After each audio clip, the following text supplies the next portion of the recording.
evening, everybody. Welcome to the Brexit countdown. And you actually see the countdown on our website, which coincides with the price increase of the incredible services that Expats Portugal offer. It's a coincidence that will change on the 1st of January, and it reflects the transition period countdown there on expatsportugal.com. It's great to welcome Marta and Simona, who will help us with this Brexit countdown webinar tonight. Good evening to you. Hi, everyone. Hello, everyone. Hola, boa noite to the British Embassy there in Lisbon.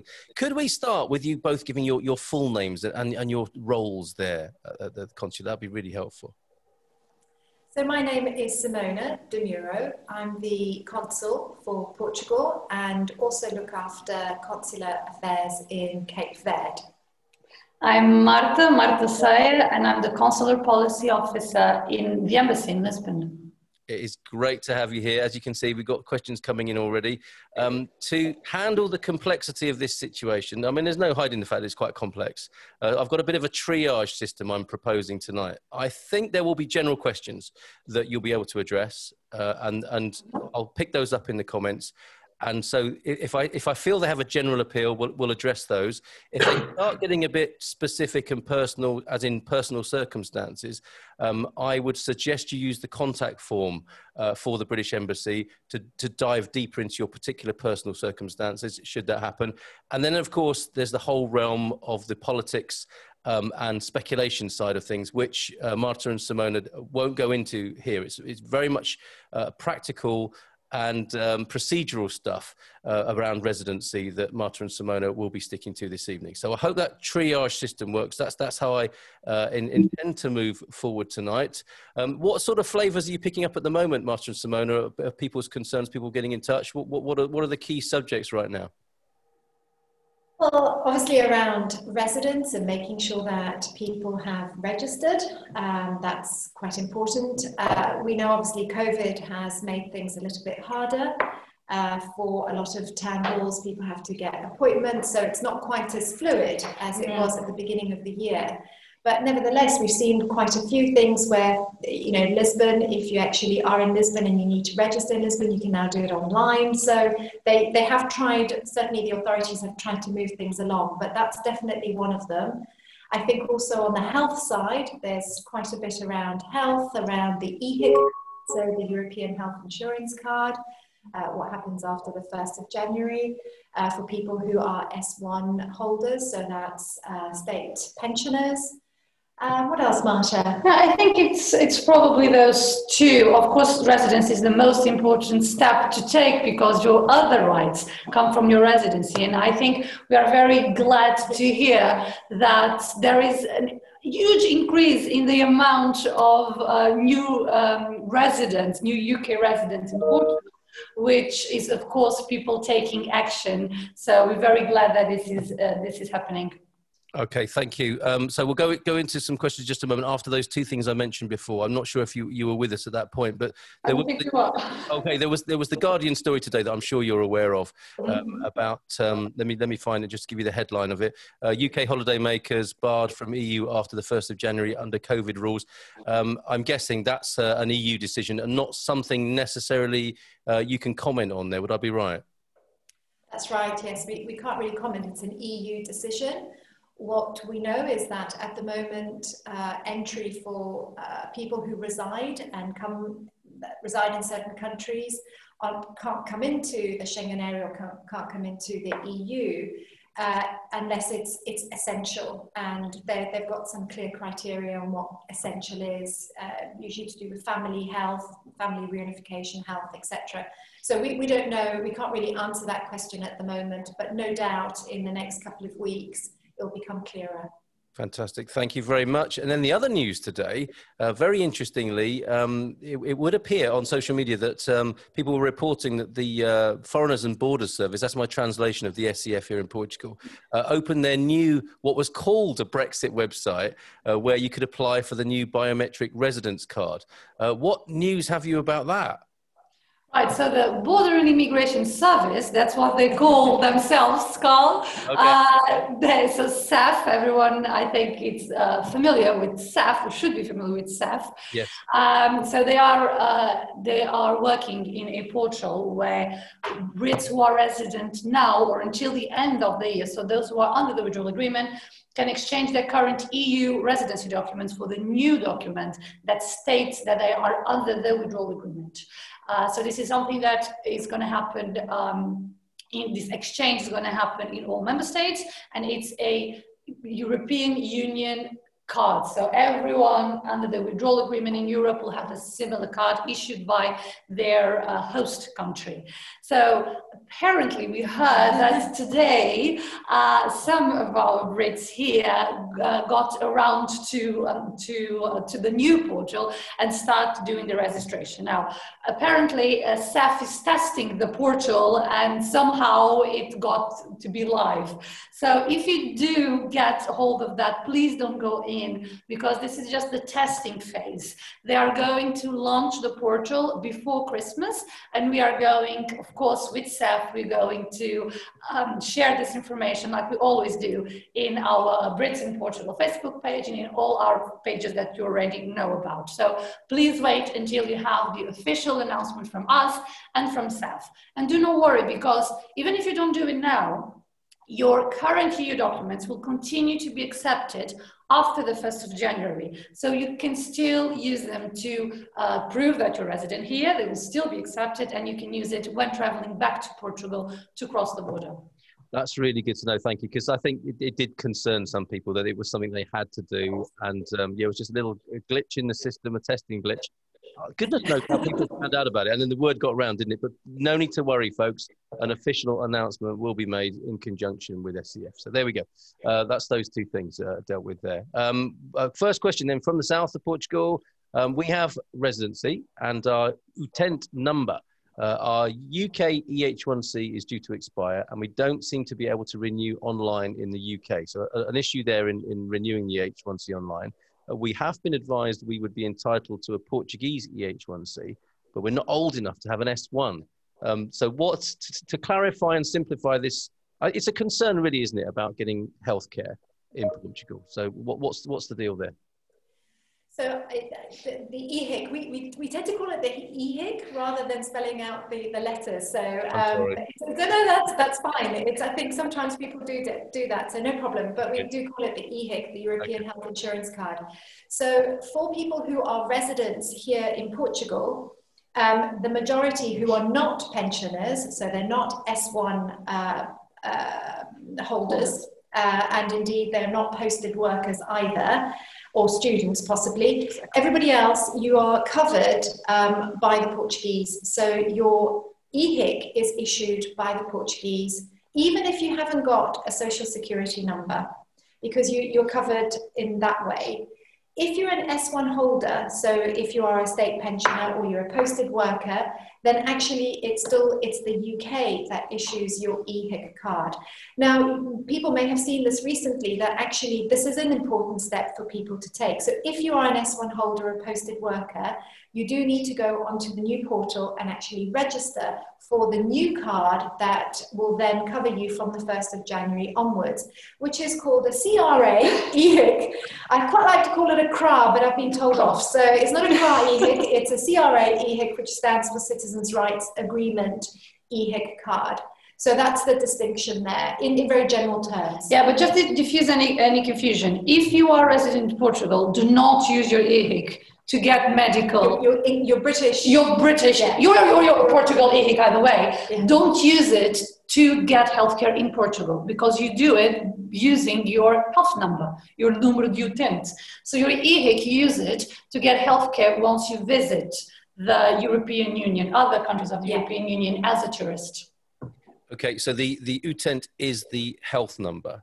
The número de utente is your health number that you use to get public health care in Portugal as a resident.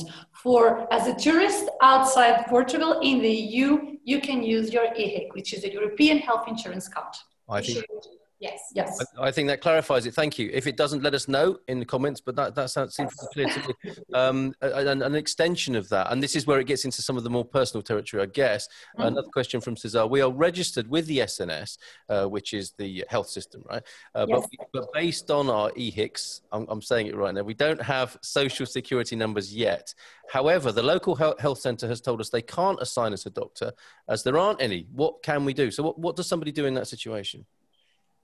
Yeah, I mean, so I'll just go back to the first part of that. So in order to register with your health centre, you don't have to have a social security number. In fact, if you're coming to Portugal and you're not going to be working and you're not in receipt of a Portuguese pension, then you won't get a social security number. And that's absolutely fine. Sometimes at health centres, you can sometimes be asked to produce a social security number, but I think that we can clarify, and I know that there's an email address should that happen. So the next bit of the question was the family doctor. We know that in some places there is a shortage of GPs or family doctors. We can't really comment on that because it's dependent on each health centre. However, generally they will have a doctor who'll be on duty. So if it's an emergency, you'll be able to go along to your health centre and see a doctor. It just might not be your GP. I know sometimes you kept on a list, and then when they do get more GPs coming in, you then assigned one. But that's really something for people to keep checking with their health centre. But there'll always be a doctor that you can see in case of an emergency. Oh, that's good to know. Okay, and of course, with some of our partners on expatsportugal.com, I know this is going into the private area, but certainly with the ACP membership, there's a very good value home visit from doctors as well. That's worth looking into if you're stuck. But thank you for that, Simona, for that. And Karen says here, to change the subject away from health for a moment, I imagine we'll come back to that, but we need a discussion on driving license exchange urgently. I'm guessing there's possibly a little bit of frustration, urgency, possibly anxiety there. What's the headline idea with the exchange? And then possibly we'll hear from Karen again on the specifics of that case. All right, so for Karen and everyone else, according to Portuguese law, because you're still under the European Union rules, you only have to register with IMT or address. However, IMT has been advising and is still advising for UK nationals to exchange the driving license, their UK driving license, for a Portuguese one. Then you'll have a European driving license, and you can still use it when drive in the UK when visiting. So you can do that, and you can do that today. You can start the process today. You can do it online because IMT has rolled over their portal, and so you just go online to the portal of IMT and you follow the steps. There's hopefully a useful little animation on Brit and Portugal, just with some steps of how you do it and the documents that you need. So please check out Brit and Portugal Facebook page with the animation, and then you go on and you start the process of exchanging. So I think this is the advice that IMT is giving. So do try that on. That's fantastic. Okay, and it might get more specific than that. I know some people are concerned about some of the classifications they have on their driving license. The categories. Yes, the categories. Is it an exchange like for like, or is it not as simple as that? It's a like for like in a sense that they will, the Portuguese recognize the UK license. However, this is just specifically for what we call the grandfather rights. So during a certain period of time, some UK licenses, some UK license holders, when taking the exam for one category, were issued with all the categories. What happens is that Portugal only recognizes categories that were given through an exam. So if you get those categories without an exam, they will not be recognized by Portugal. Okay, hope that helps, Karen. Let's move on. We've got an NHR regime question here. Not sure how well you'd be able to help with this one, but Paul asks, can I apply for the NHR regime remotely via the Portugal government website now that I have registered as a resident? Is that something you'd be able to comment on? So the NHR has the interesting name of non-habitual residence, but actually it's a tax scheme. So I know it has the word residence in it and it's a bit confusing. It's a tax scheme. We don't really advise, we're not specialized in that area. So it would really be ideal, you know, to get in touch with either a tax specialist or somebody who does deal with NHR. The good news though, is that of course he's already got his residence. So I think it was Kevin, wasn't it? He's already got his... Paul, sorry, beg your pardon, Paul. Right. So you know, it's great, Paul, that you've already done your residence. I think find out whether you can do it remotely. The important bit is to actually get your residence, and then you can take the scheme forward from there.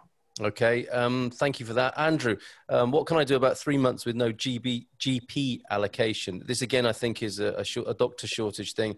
And I think we refer you back to the answer we heard before that Marta and Simona gave with that, Andrew.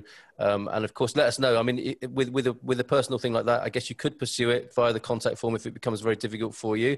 And you may get assistance from the embassy that way. And of course, get the help of this community on our forum as well.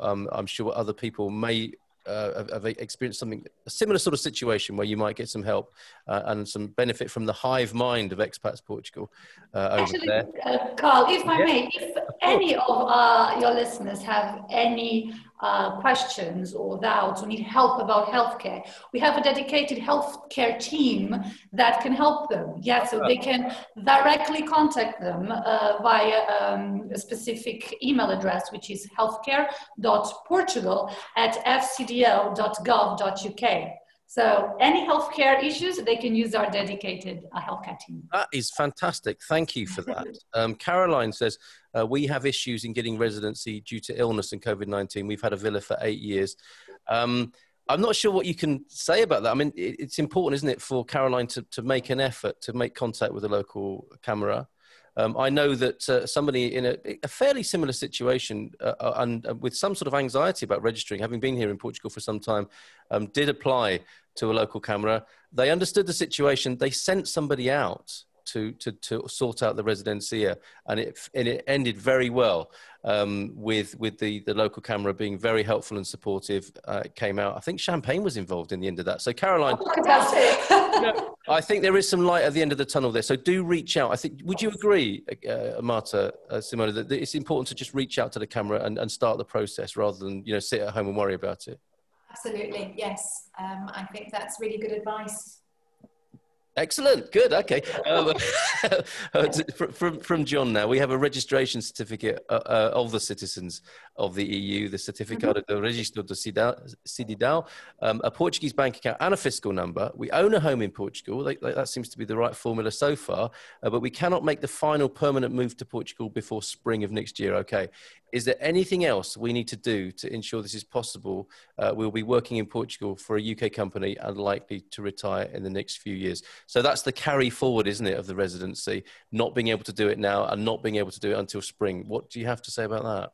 Well, very specifically, he's already a resident in Portugal because he's already registered as a resident. So I understand this is a confusion that comes a lot of times. It's because people hear temporary permit and a permanent residency permit. And they think, oh, I'm only temporary resident. Actually, in Portugal, we don't have those distinctions. If you're a resident, you are a resident. What happens is that if you haven't been here for more than 5 years, you have a temporary residency permit.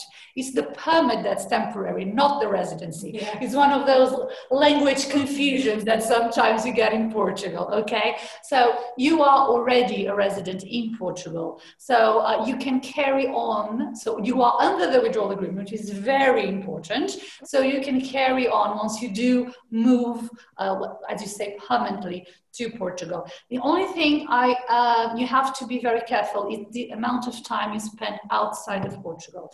So for you to continue to be a resident under the withdrawal agreement or under EU rules, you have to spend at least 6 months every year, so every 12 months in Portugal, unless you have a justification that you can't, and you have to justify it to staff because of illness, because you had to give support to a family member outside of Portugal, but usually it's 6 months in every 12 months.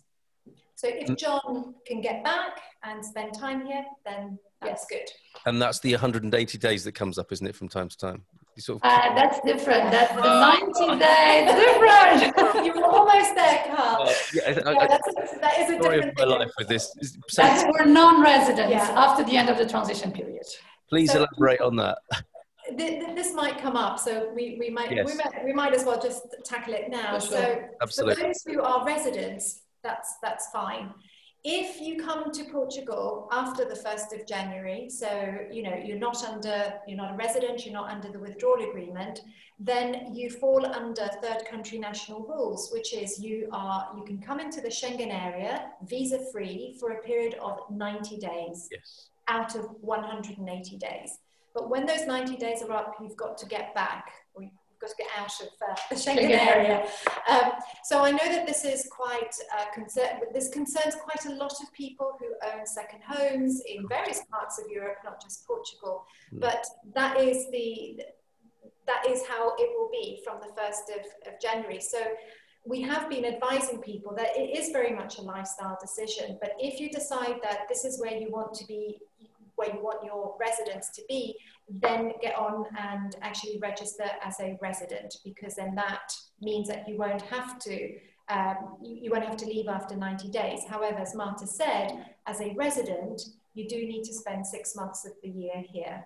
I hope that makes it a bit clearer. I think a lot of numbers. I'm hoping I can retain that as well. And this is connected. Andy Mack, so could you clear up a misconception? Will it still be possible to register as a resident after the transition period, i.e. after December the 31st, but before the 30th of June in 2021, providing that we're already in Portugal?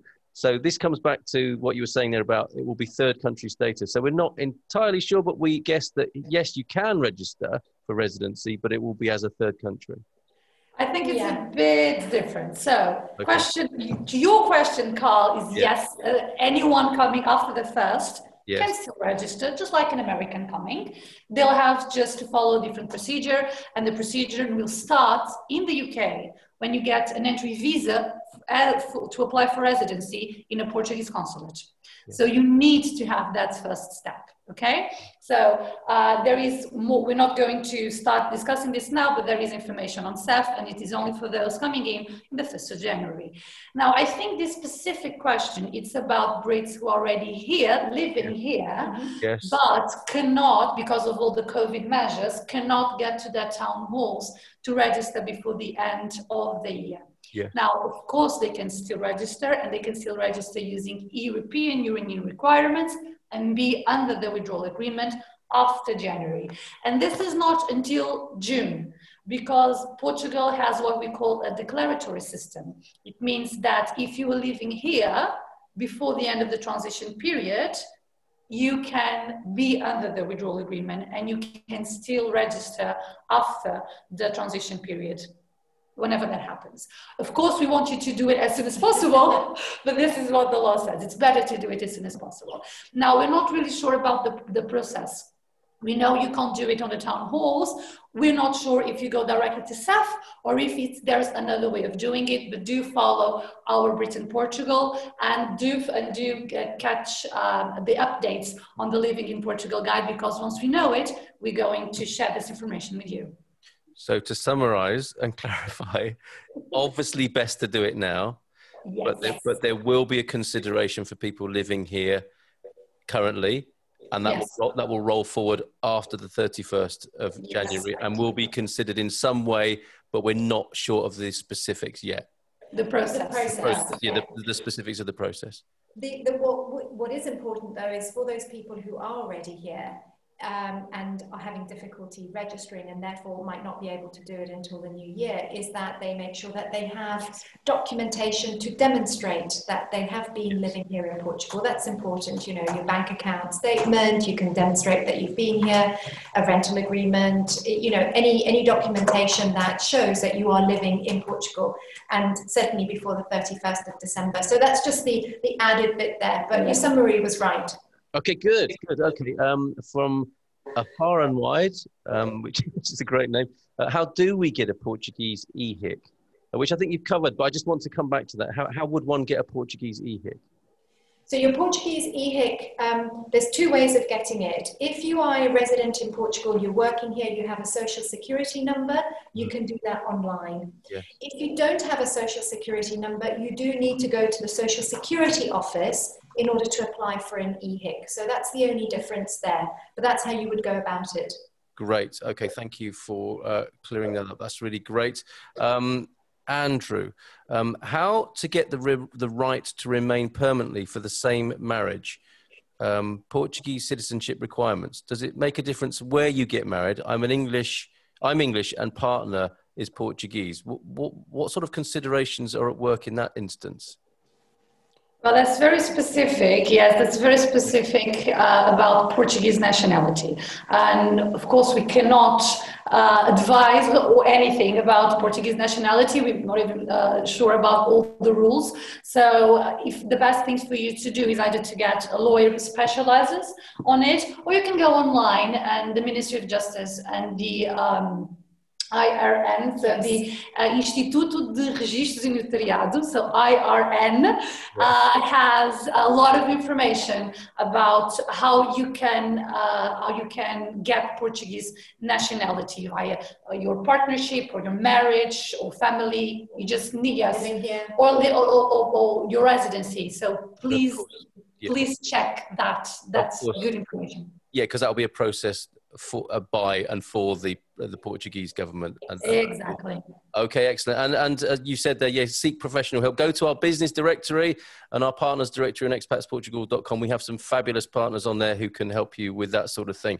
Andrew, I tried to register on the electoral register as I am here long enough under last year's treaty, but I'm not able to register at the freguesia without a proper residence permit. But I've not been here 5 years. This is a complex one, isn't it? I emailed the consulate. What happens there in the process to join the electoral register and become a voter here? Could you explain that in more general terms before we address Andrew's specifics? You know, if you've been here for a while, and how and when can you become a voter here? Well, first of all, you have to be a resident here. Yeah. So I'm guessing that Andrew is a resident. And so under European law, and we're still under European law on your residence, you can go to your junta de freguesia, and you can apply for what we call cadernos eleitorais. So there's a specific time of year that usually they're open. So you can go in and you can apply for that. Of course, there is only a certain amount of elections that you can actually vote. One of them, it's for your municipality and your local, so Junta de Freguesia and Câmara Municipal. So you can't vote for the European elections and you can't vote for national elections, okay? Now, Portugal has signed a bilateral agreement with the UK to make sure that there is continuation of these voting rights for UK residents and for future UK residents. There's a bit of a difference for new residents about the amount of years that they need in order to be able to vote. So the best thing for you to do is to go on our Living in Portugal guide. There's a section there about voting, and it tells you exactly what the requirements are and how you can do it. Oh, that's really wonderful. Sorry, were you going to say something, Simona? Well, it is just for local elections. So I know some people have asked about general elections, but actually you have to be a Portuguese national in order to be able to vote in the general elections. All right, and that's a bit of a long-term view, isn't it? Because tonight it's the Brexit countdown, and we're working out what ducks you need in a row before the 31st, preferably. I can see there are stacks of comments and questions, and I might need Astrid and Gerry's help to summarise those a little bit for me, because they are backing up, and we're already 36 minutes past the hour. We're do our best to summarise those now and deal with this, these real important specifics of the Brexit countdown. One possibly here with those 183 83 days that come up. I wanted to apply for residency, not permanent, says Maddie. This year was not able to. Okay. What will happen after the 1st of January with applying for residency? I think we've covered that. But there is a concern here. What happens to my healthcare benefits tax situation in the UK if I'm still living in the UK for half the year?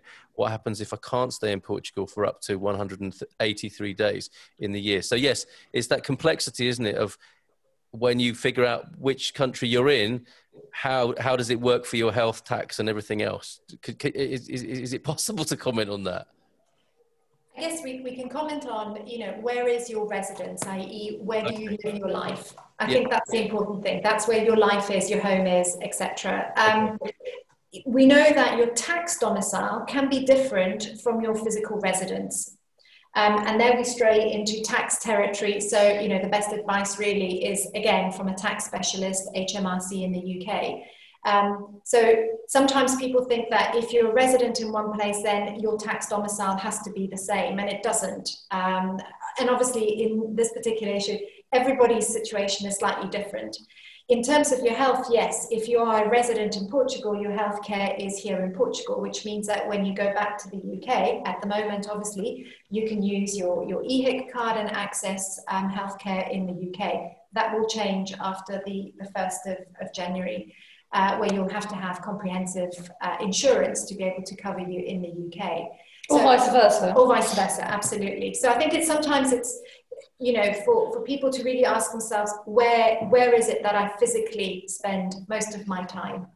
Yes. Okay. That's a really good guide, isn't it? Where is my life generally based? What do I call home?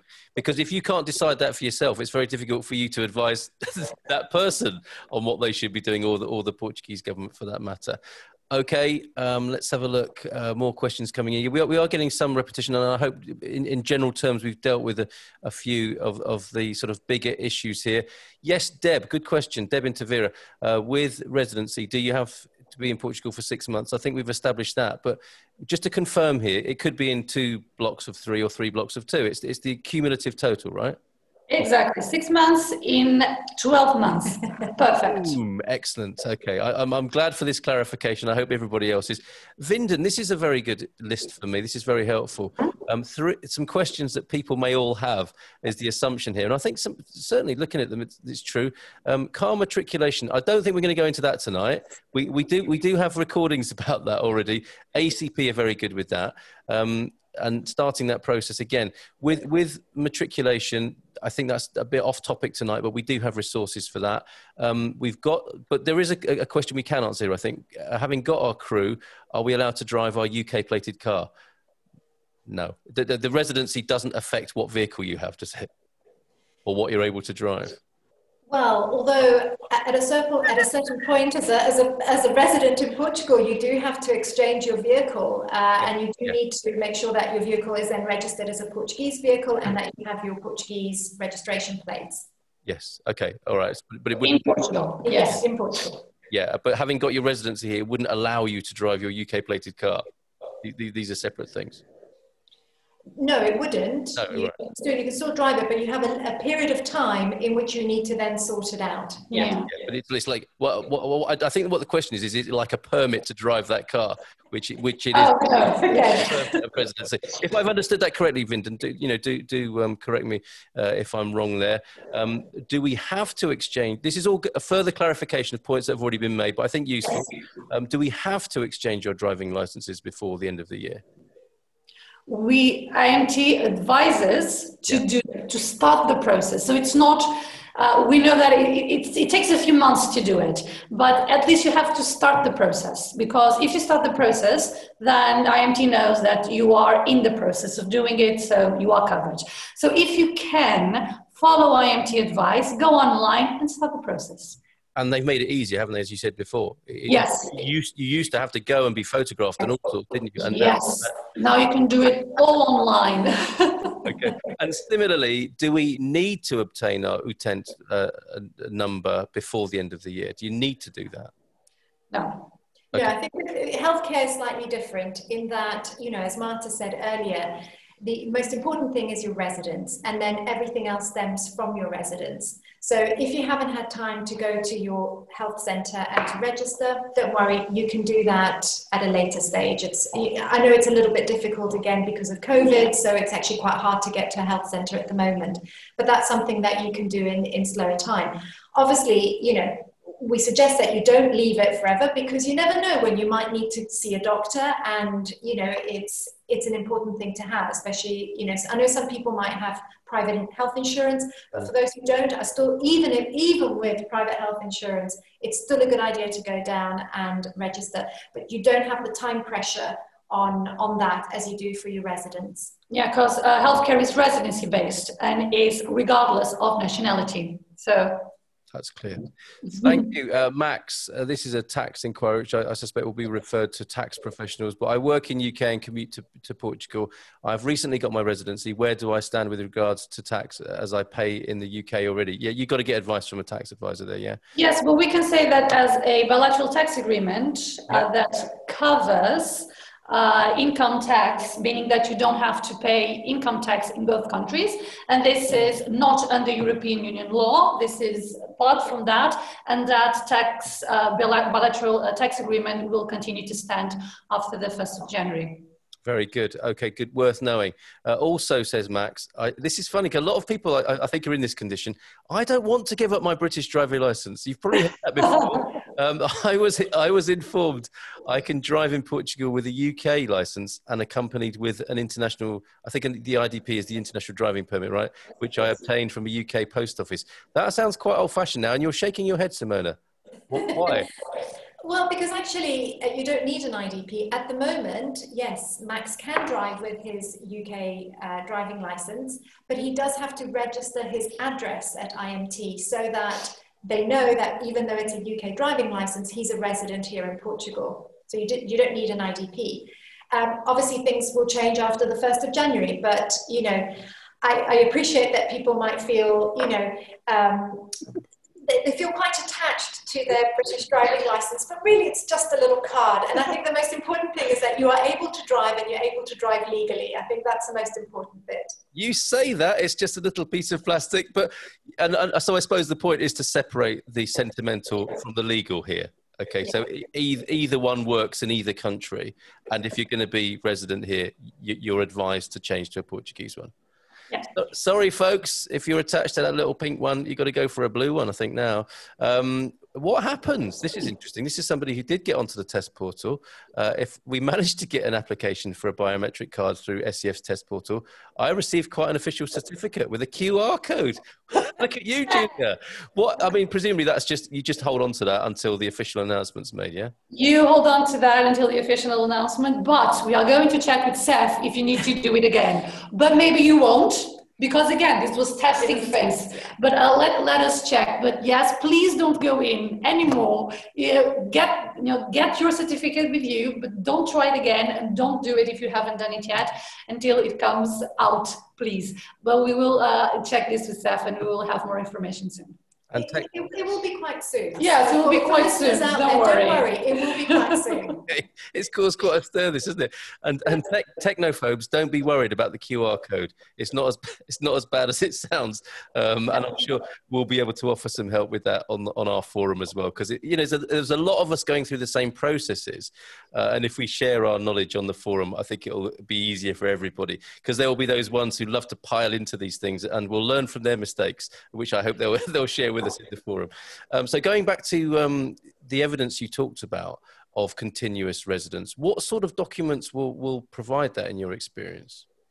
So it's documents that prove that you were living here in Portugal before the 31st of December. So anything that can show that you have a life here. So as Simona said, a bank statement just showing that you have regular bank movements, or a rental agreement, for example, because if you're renting, supposedly you're here. Mm-hmm. Work contract, for example, if you enrolled your kids at school school. It's a bit different because usually you need to have a resident for that, but sometimes, there's a ways to go through. So anything that shows that you live here, so that you have movement in Portugal, you exist in Portugal. So there you go. If you come really close to the end, so if you come in the 30th of December, please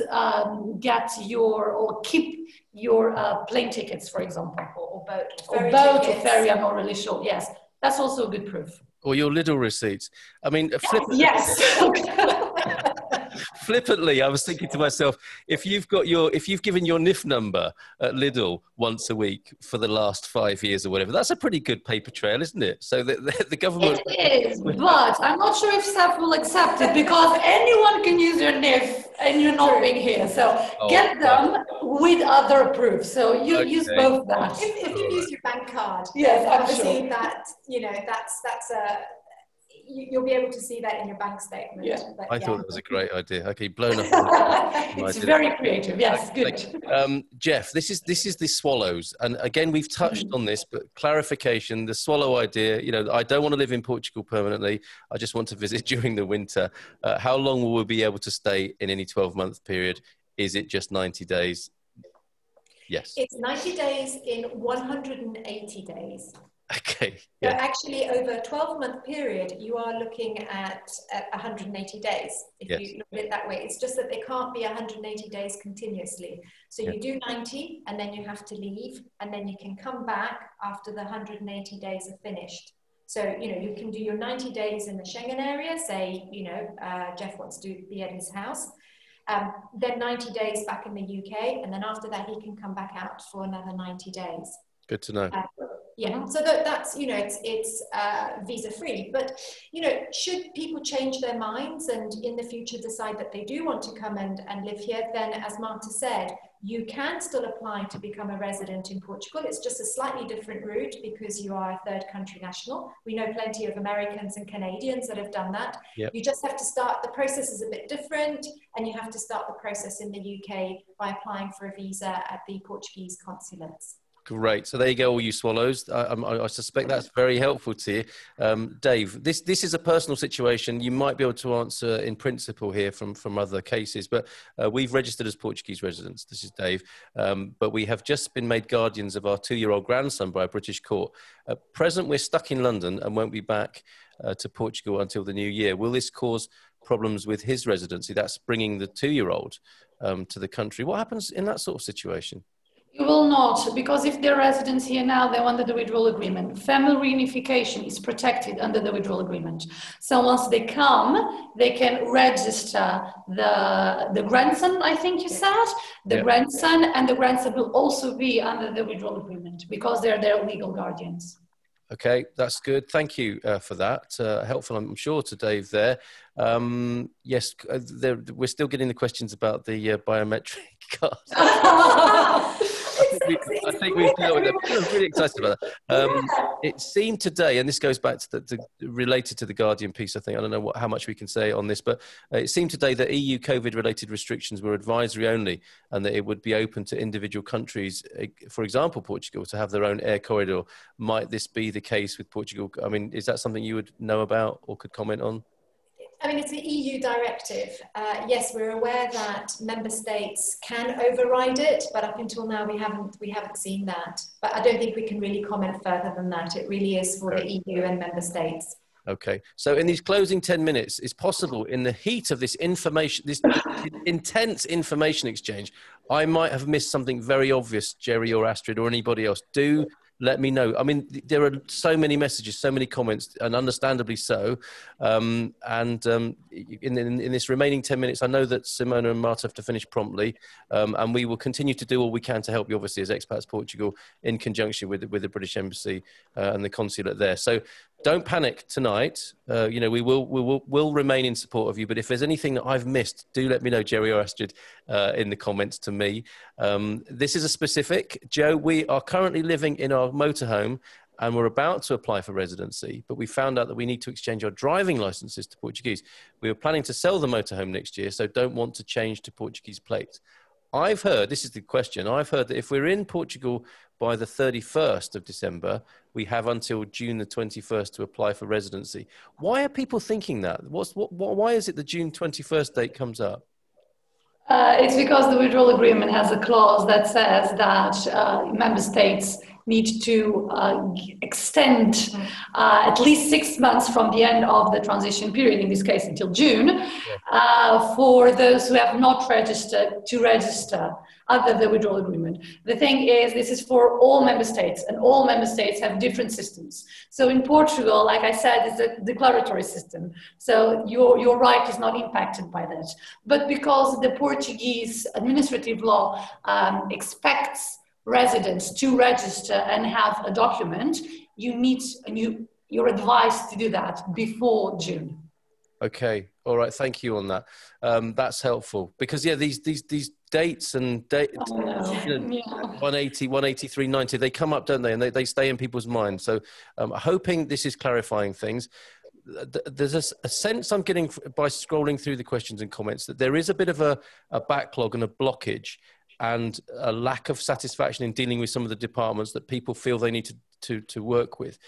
Do you feel that the Portuguese government will be sort of accepting of the frustration people are facing and might extend the period that people have to apply and take that on board as a sort of mitigating circumstance? I know that's a tricky question, but you presumably you get this as well from your correspondence with people, that people are getting thwarted and frustrated in trying to do these things that they're being asked to do. Yes, it's understandable, and every time we do receive this feedback, we of course raise it with the relevant Portuguese authorities, and they have been quite helpful in trying to answer them. But I think it's very important for British people here to understand that this is a system for everyone, and sometimes it's a system that it's understaffed. Especially now with the COVID measures in place, it's difficult for them. So it's not just for Brits. The only problem with British is that we're working with very small timelines here. Yes. But so do continue to raise our feedback. We do raise it with the Portuguese authorities. And of course, if you are living here and you cannot go to the town hall before the end of the year, you can still register for residence afterwards, yes. Probably directly with SAF. We will let you know once we know, and you continue to be under the withdrawal agreement, and you'll carry on having healthcare and being under the protection of the withdrawal agreement. So don't worry about that. And we do, sorry, go on, Simone. Sorry.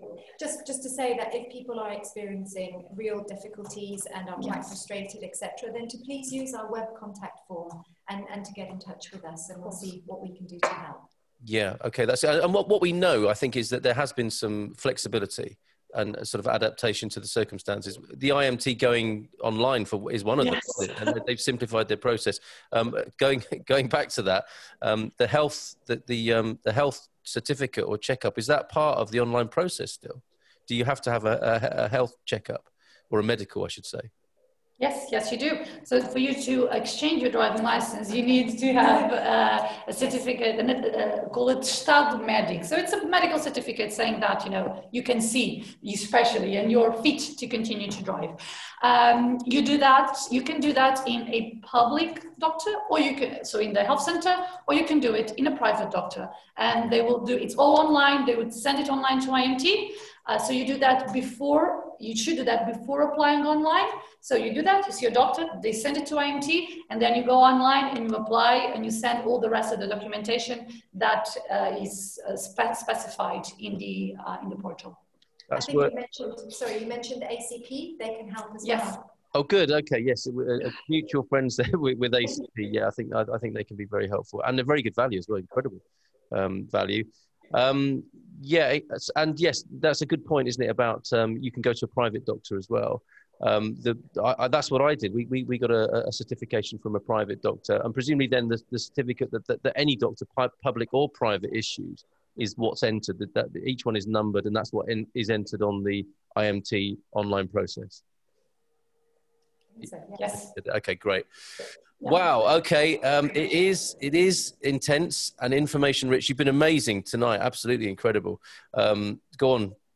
Just one thing before, because I realise we sort of coming towards the end. Yeah. And I guess it's, you know, for everybody who's listening who might be travelling during the Christmas period, if you are a resident here in Portugal and you're going to travel back to the UK, and you're coming back after the 1st of January, our advice is that you have your residence, either the certificate or the card with you, so that when you come back after the 1st of January, you can show to CEF, you know, at the passport check, that you are a resident here, so your passport doesn't get stamped. Because that will be the case for a British national coming after the 1st of January who is not a resident here. They will have to go through the passport control and the passport will need to be stamped, like in the old days. The old days, my goodness. Okay.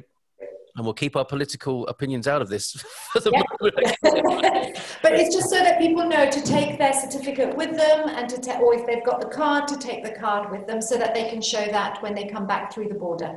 Okay, so let's conclude. I mean, I can only apologise to all the people who have, you know, serious and deep questions here about their life here in Portugal and the questions that are being asked that we've not been able to get around to tonight. And we will do our best to address it on the forum and see what else we can do in these coming weeks, as time is, let's face it, running out.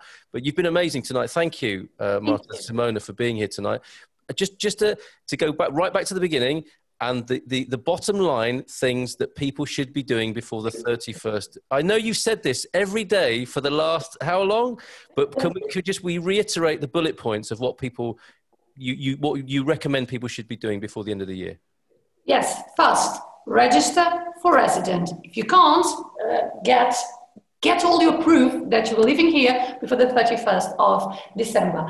If you have any problems registering for resident and you need help because you're not really, you know, online savvy, or you actually have health problems, for example, there's this great project that is actually funded by the UK government, that IOM Portugal, which is the International Organizations for Migration, can help British national in Portugal with their residency application. So do find more information on that. So that's the first. Okay.